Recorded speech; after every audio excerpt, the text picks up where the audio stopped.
সুগম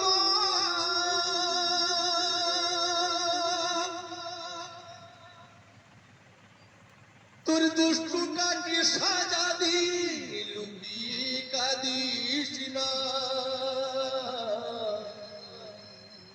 লুকিয়ে কাঁদিস না।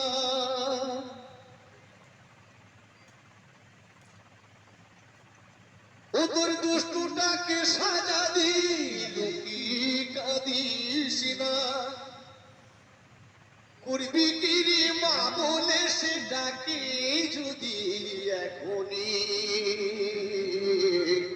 গোপালকে দড়ি বেঁধে ডাকিস নে, ছেড়ে দে মা জননী। গোপালকে দড়ি বেঁধে ডাকিস নে, ছেড়ে দে মা জননী। মাখন চুরি করুক গোপাল, মাখন চুরি করুক গোপাল, চুরি করি খালি তো